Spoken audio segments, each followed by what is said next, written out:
Hello, my dear viewers. Welcome to a new episode. Or old? Or is it new? Or what's this? In the 50s of last century in USA, the recovered alcoholic Bill Wilson, who founded the Alcoholics Anonymous, was 20 years sober. His foundation helped and is still helping many people to recover from alcoholism and other addictions. Throughout the years since Wilson co-founded his organization and designing the 12 Steps program for quitting addiction, he didn't stop thinking about the most important principle of that program, which is staying away from addiction requires spiritual change. It's an essential change in order for a real psychological change that enables the addicts to overcome the psychological incentives that makes them use or drink and not stop. Wilson's insistence that the spiritual aspect is important in being sober and that it's what made him sober for over 20 years was got Wilson take a major risk for the sake of seeking answers to this spiritual change. Wilson decided to volunteer in a clinical trial on a new substance being studied to be used in psychological treatment. In a hospital in Los Angeles and under the supervision of the scientist Sidney Cohen, Wilson took part in the trial. The trial was experimenting a new substance on the alcoholics who failed in all ways to be sober. Nothing worked. The substance was which is known as LSD. My friend, this acid with calculated amounts can induce strong hallucinations. Wilson took the LSD in therapy sessions by the direction of Sidney Cohen and another psychologist called Betty Eisner. Betty said that something important happened to Bill during one of these sessions, which is that he managed to talk about a deep and painful reason to his suffering. She said that he cried and said that how his parents treated him as a kid made him see himself as unlovable. It caused him severe trust issues. Although facing these thoughts were tough and despite the chronic depression Wilson had, these sessions, as he later described, gave him a sense of peace with himself. As sessions continued, Wilson was convinced he found the thing that could change one's perspective of oneself and help him face the psychological disorders which are the biggest cause of addiction. After this trial, Bill Wilson introduced the AA group to the LSD, but as you probably expected, he was met with a lot of resistance. What are you saying, man? They attacked him even because he tried it because it was against the AA's principles that condition not depending on any substance that affect the brain. How would we be sober from drugs by using drugs? Here, the idea of treating addiction with another substance that alters the cognitive state doesn't make sense. Who are you, Abo Mead, for me to care about what you say? Don't be so harsh, my friend. Let me say my opinion. I'll get traumatized. Studies like the one Wilson volunteered in showed that the affect of LSD and similar substances is different than the known drugs that intoxicates. It showed that using them in therapy sessions in research trials was related to helping many participants face their issues instead of avoiding them. What are you saying, Abo Mead? We stooped that low. My friend, don't be judgmental, just wait. Let me tell you the history and studies behind it, and understand more together. In 1938 in the Swiss city Basel, the researcher and chemist Albert Hofmann was carrying out some experiments on the ergot mushroom, to see if any substances can be extracted for the medication industry, and indeed he extracted a few substances. One of them was an acid called, he named it like that, and named its abbreviation, LSD-25. All the substances extracted from the ergot were researched, that proved they don't have use in the medications the studies based on, so the research stopped. But Hofmann couldn't stop thinking about the LSD, as if he had a strong feeling that this substance was different from the rest. 5 years later, Hofmann decided to not take it with a grain of pepper. Abo Mead, it's salt, not pepper. Anyway, he decided not to take it with a grain of salt and to prepare some LSD in lab, then send them for additional studies. While he was preparing the sample in his lab, found himself suddenly anxious and dizzy. He was taken back, left the lab, and went home.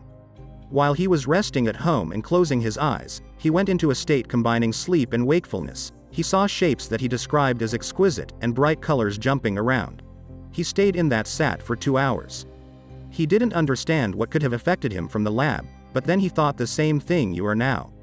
Hofmann here took a daring step. He tried the LSD on himself. He calculated the dose he would take, 1/4 milligram. After 40 minutes, he felt the same tension, so he left the lab and went home. He went home by miracle since he was hallucinating, and the hallucinations were strong. He threw himself on the couch, and there began the terror. The room was spinning around, and he saw scary figures. In his book, LSD, My Problem Child, Hofmann said he felt like spirits were controlling him, and for moments, he wasn't feeling his body nor knew who he was. He stayed like this for hours until things started to change. he saw the bright shapes and colors dancing around again while interacting with the surrounding sounds. The sound of a passing car by the window, or a doorknob. He said that any sound turned into strong visual imaginations. That's when he was sure that he discovered something important. After that, Hoffman dedicated his life to study the LSD. He extracted another substance called psilocybin. It was a kind of mushrooms. It had hallucinations incentives. In nature, there are different types of mushrooms. There are ones that we eat, ones that we don't eat, ones that are poisonous, and other weird ones. These weird mushrooms have a chemical substance that's capable of taking you to another realm. Let me tell you that it's not news. There are evidences that humans discovered these substances thousands of years ago. Sorry, Abo Mead, the substances you're talking about are natural, right? Isn't all what's natural good? Nature wouldn't produce bad things. Hasty. Nature neither produces good or bad things. The snake poison is natural, but we avoid it because it's dangerous. The snake itself is nature's creature. Nature doesn't have good and bad. Something being natural doesn't add to its usefulness, neither negatively nor positively. I'm natural in front of you. Are you happy with me? I want to be artificial and I'll love myself that way. Anyway, there are evidences man discovered the substances thousands of years ago, like the mushroom head drawings, that were estimated to be 10,000 years in age. They found them inside caves in Australia. Not just mushroom, there's also a substance called the DMT. It's a substance found in many kinds of plants that grow in South America. The natives still use it in religious rituals as they did for hundreds of years. Not just that, there was also a kind of cactus called peyote. It has a hallucination incentive substance called mescaline, which was the subject of limited studies in the early 20th century before discovering the LSD. But Hoffman's discoveries were the real starting points with the entrance of these substances to modern culture and science. These substances have always existed, and are used by different peoples in the world, but the New World welcomed it on the hands of Hoffman. At that time, science's understanding of these substances was that they enticed delirium or a state similar to schizophrenia. So it was thought that they could be used in studying psychological diseases, as they simulate the psychological disorder in a dose-controlled method. See? I want to create a simulation to my psychological disease, so I'll give the patient a dose of this substance that I know its effect and experiment the substance and theories. That concept stuck around for a while, then changed. Because of an experiment carried out by British psychologist Humphrey Osmond and his Canadian colleague, Abram Hoffer, in a mental illness hospital in one of the Canadian states. It's actually called Saskatchewan, but I was afraid of the Canadian anger for the accent and being accused of racism and laziness for not searching the pronunciation. I'm sorry for Mr. Trudeau in advance. Anyway, the experiment designed and executed a psychotherapy program, where they gave the alcoholics and their medical supervision teams some of LSD and mescaline beforehand.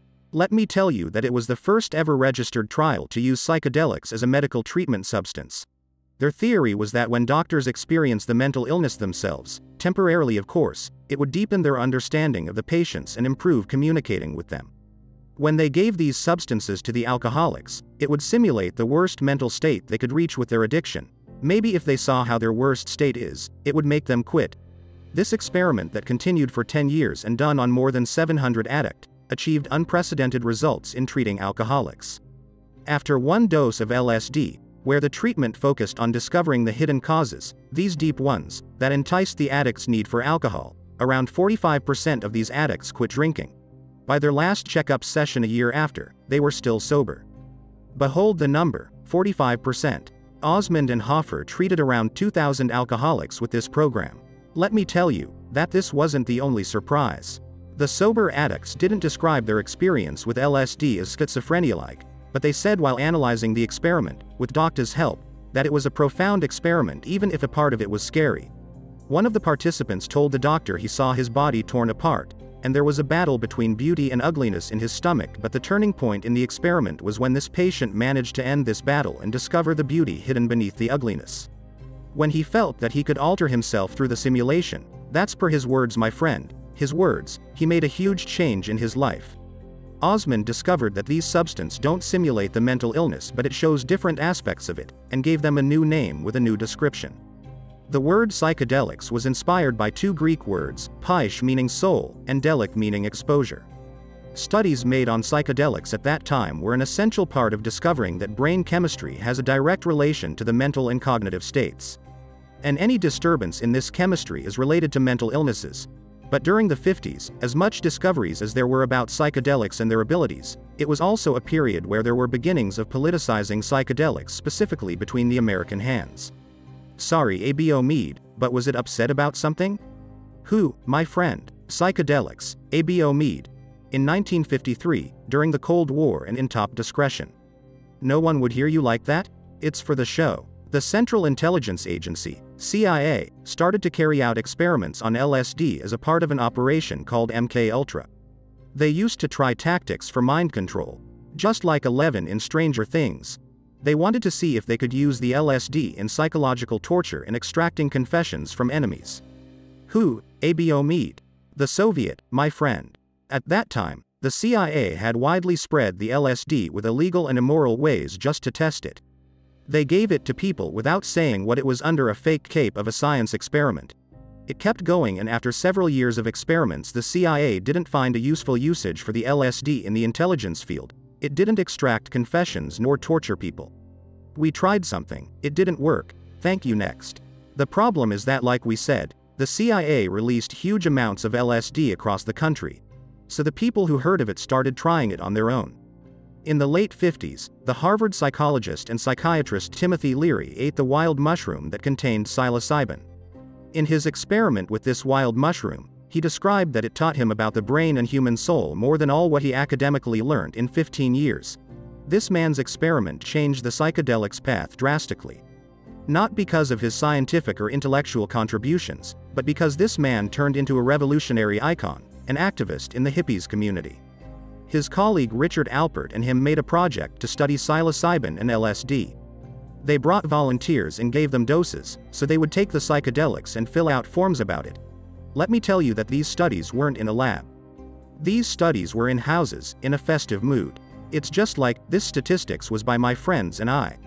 To the point where Leary and Alpert took the psychedelics with the volunteers. Surely I don't need to tell you that academically and scientifically this is a freak show, not a study. Are you doing an experiment or having fun? Having fun. What they did made many people in the science community attack their trials. Over time, Leary didn't care about the academic or scientific fields, because he saw himself as a messenger who preached about psychedelics and saw that it would result in an intellectual revolution that would be more important and profound than being mere medications.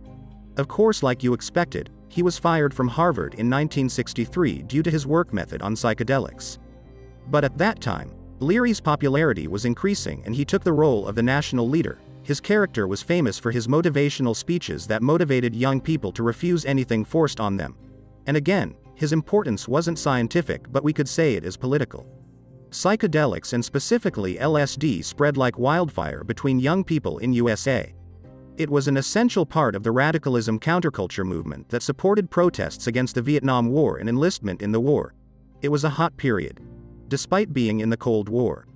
Leary's advertising the psychedelics as tools of resistance was a stab in the back for the US government, who was facing protests and civil uprising in many social sectors, like war oppositions, black people, and women rights activists. It wasn't needing Leary as a cherry on top. Psychedelics was also tied to art, especially music in the 60s. The most famous bands, the Beatles, Pink Floyd, and Jimi Hendrix, were said to have had their music influenced by their experiments with psychedelics. The spread of psychedelics this way and advertising it as the gateway to creativity and freedom made it grab major attention from press and media. But, ABO Mead, you're not an open book. I don't need to tell you that this took dark turns as well. You could say that people's demand for psychedelics increased and people's lives being endangered increased because of using these substances without supervision. It led up to people actually dying. Hoffman, in his book, said that some people died when they threw themselves in front of cars or from windows because the hallucinations deceived them into thinking they can fly. Or because of scary hallucinations that led to their nervous breakdown, then suicide. That was the danger of psychedelics. This was an unpredictable experiment.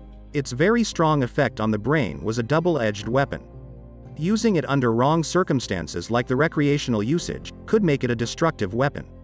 In the 60s, and because the relation between psychedelics and political unrest, the media was always attacking psychedelics, even on using it medically. Doctors and researchers in favor of using it medically were also attacked and accused of supporting the radical movements that aim towards breaking the social system. Imagine being a professor who wants to scientifically do a study on psychedelics, so the officials in your university look at you all suspiciously. Are you a hippie, man, and against Vietnam War? You want us to wear leaf shorts and flower-printed shirts? Dude. By the end of the 70s, this state of polarization was at max. Wow. At max. ABO Mead? After all this hurly-burly, the President Nixon announced war on drugs. He criminalized the LSD and psilocybin as first-level dangerous drugs. The first-level classification means it causes addiction and doesn't have any medical use. But anyway, Hoffman says that he couldn't have imagined that LSD would be a drug used for pleasure like normal drugs. Hoffman, the person who discovered and named the LSD, said that sometimes he didn't know if he benefited humanity with his discovery or cursed it. Because the misuse of LSD could have dangerous repercussions, it could sometimes lead to death. But he said the social circumstances caused the spread of psychedelics in US then, and that people's attraction to these substances reflected a desire to resist the materialistic life and industrialization which took away from people their connection to nature and stripped away meanings from their lives. This created something like an intellectual void in the society. They didn't have a show like this one, so they had intellectual void. Anyway, a few years after criminalizing LSD, the studies on psychedelics stopped completely. In 2006, a study was published from an established university known as Johns Hopkins, but it was different than the studies done before. The study proved that when psilocybin is compared to placebo treatment, in any scientific experiment there has to be a placebo comparison. We'd see that the psilocybin created similar experiments to what's called mystical experiences. This is the scientific description to what is known as the spiritual experiences that science can't describe. 0.67% of participants in this study classified this experiment as one of their most important life events. Despite that, their experiments weren't necessarily fun ones. The study said that many participants felt confusion, anxiety, and fear before and after taking psilocybin. But their evaluation for the experiment was that as violent as it was, but it was filled with meaning and wisdom, as far as they said. This study opened the door for an acceptable space that isn't it the time we go back to studying psychedelics? Firstly, because it offered a way to study the cognitive state that people describe as a spiritual state. This is a mysterious area in science. Science doesn't get these things. Because they are subjective experiences. What does it mean? ABO Mead. Personal, differs from one to another. It's hard to be studied in a lab. Keep in mind, a lot of things are subjective. Like pain, for example, it's a subjective feeling with subjective degrees. Science is always bothered by these subjective matters. What does happiness mean? Or comfort? Or spiritual experience? I can't test it, touch it, or find a center root. There was another randomized double-blinded study where the ones being experimented don't know nor the one doing the experiment know. I don't get it. What I want to say is that it's a more airtight experiment. I just want to show how smart I am. Simply, a study that checks out all the rules of a science experiment. The short version. We're talking about psychedelics and experiments but with rules. This study proved the effect of psilocybin on psychological states, and increased the authenticity of the 2006 study that said that psychedelics could have a treatment effect. After this study, the floor was open to study psilocybin, which was easier to accept again, because most of the previous attacks were on the LSD. Since 2006 and to this day, psychedelics went through many trials, and honestly they brought in many positive results, like a group of studies carried out from 2011 to 2016 on some terminal cancer patients. It showed that one psilocybin dose helped some study participants to overcome their fear of death. They were end-stage patients. In another meta-analysis study in 2012, done on 6 studies in 60s and 70s about how using one dose of LSD in a treatment program to deal with alcoholism had a correlation with the decrease of alcohol consumption rates over a period over 6 months. Not just that, there's another study, published in 2022 in The Lancet magazine. It showed that one dose of psilocybin in a therapy session under medical supervision decreased depression symptoms for the participants over 2 weeks. All these studies in the last 5 years led to the psilocybin being decriminalized in many US states and counties. Let me tell you, decriminalization means it's still a crime, but the authorities wouldn't have any reaction towards who uses them. In Australia and some US states, there are licenses to use psilocybin in psychological treatment. But again, this happens now in a very limited space. For someone to attend these sessions, it's usually very expensive because licenses are limited. Despite all that and the researchers' enthusiasm, and I want to be honest here, there is a huge fear of repeating the old LSD scenario. The defenders for the psychedelic studies themselves are scared of it being legalized on a bigger scale before enough studies are done, because this could encourage more people to try it under the wrong circumstances without supervision. This is a disaster. We don't want it to spread like it did before. So in turn, bad things would happen to people and harm them. Many specialists warn against using LSD for the same motives that make someone use drugs, something that reminds us of the opioid crisis that happened in the 90s. In short, we need to differentiate between using psychedelics to lose the mind and medicating the mind. The second question is what we care about in this episode. This is something that some studies said that it could be useful to treat some kinds of mental illnesses. What some studies show us is that these substances could have an important role in dealing with some psychological disorders as a part of a treatment program supervised by doctors or specialized psychologists who treat their patients who are under the influence of psychedelics in a suitable environment. Want to get high and lose your mind? I'm here. My dear viewer, many of those who underwent treatments that used the psychedelics under medical supervision describe their experiences as a new gate to another form of themselves. This gate helped them understand the roots of their problem, and it allowed a space for a different perspective on oneself. As if it's a writing of a new narration about the people under medication. A different narrative than the one imposed by the psychological issues. If someone has a psychological order, so his narrative of himself was that he was a human with specific issues and cons. But the psychedelics experience made him see the possibility of having another narrative. But on the other hand, we need to go. I understand that modern psychology's dominant point of view nowadays still has many objections on that. Because the experiences people talked about during these studies are subjective, that differs from a person to another. But the dominant view that modern psychology uses nowadays is that it examines the patient who got better after a specific substance, and say that there's a correlation between the substance and state change. As long as psychology doesn't know how a substance led to the change of the matter, then it can't strictly say there's a causation between this and that. As long as I can't see a biochemical pathway that explains what happened and why this led to that, then I can't use it as a full-scale medication.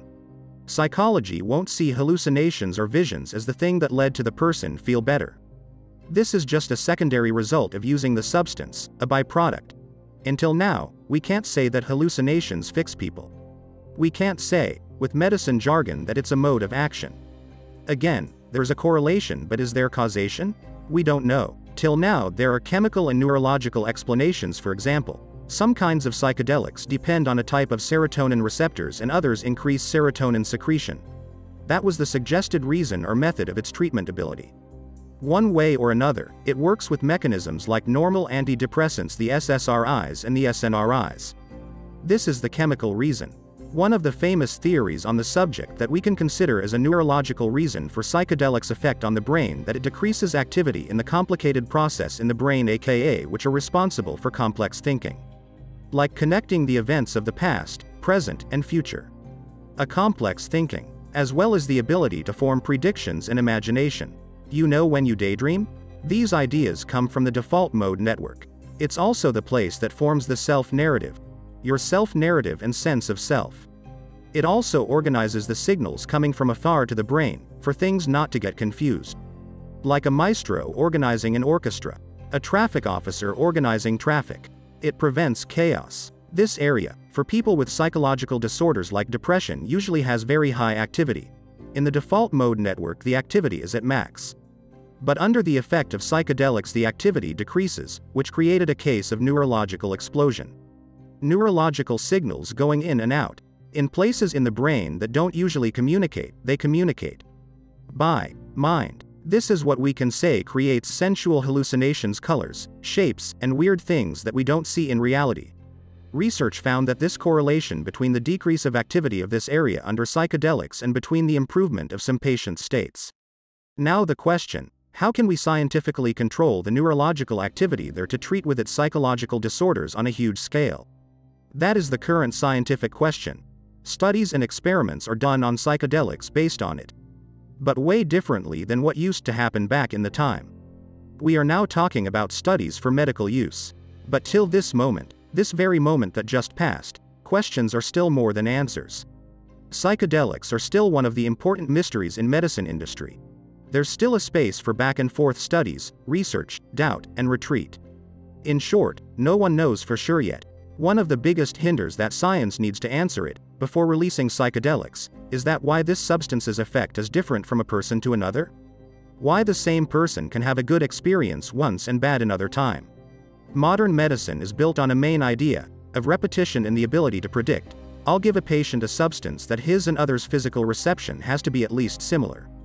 And I need to be able to predict how this reception would look like. Other than that, it's hard to use it as a medication.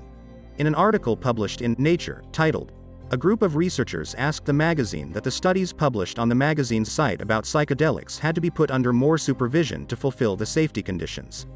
That's especially after what's noticed now from seeing a new advertising campaign that would try to bring back psychedelics. Before it returns, we need to know enough about it scientifically with the scientific methods." Authors say that many studies about psychedelics are short-term trials. Researchers also point out something important, that until now we don't have enough data about whether the people using these substances would create a dependency state on this medicine long-term or not. We don't know. One would tell me, sorry Abo Mead, you went left and right, made us love psychedelics and want to try it. Then said there are no studies and aren't enough, and this could form dependency, chaos, and people could die. Why are you going round and round, Abo Mead? Honestly, my friend, I find something beautiful and thought-provoking for us as humans when we see science growing. We really don't know today whether psychedelics are useful and could be one day the first line of treatment for mental illness or not. Maybe it end up being one of psychopharmacology's disasters. What's beautiful about this episode is that we see science developing in the present continuous tense. At this moment, we don't know. I find this amazing. Because most cases on the show we talk about the past, that we already know, yeah sure yeah. Here we see what happens in the scientific society, a discussion and debate, and through time we start being convinced with some try-ons and staying away from things. In 20 years from now, I could make a video and say trial success and that psilocybin is the treatment. Or in 10 years I can tell you the trials all failed, anything is possible. But again, I like this phase. I feel like it's important for the viewer to know and see the fetus as it's growing, science as it's growing. It's a priceless moment, something important after all that. Please don't do anything stupid that makes us look bad. Using LSD is a crime around the world in most Arab countries, so if you were caught, don't say Abo Mead told me so. I want to live, I didn't say anything. Hey, I'm telling you, I didn't say anything. Not to get high, throw me low. #slay. Last but not least, don't forget to see new and old episodes, look at the sources, and subscribe if you're on YouTube. That's it. Sorry Abo Mead for the question. What do TV screens have to do with that? What? You keep saying LCD, and how LCD is dangerous and stuff. Should I not let my kids watch TV? Is that what you're saying? Yes my friend, please go to sleep. Go to sleep. What is this?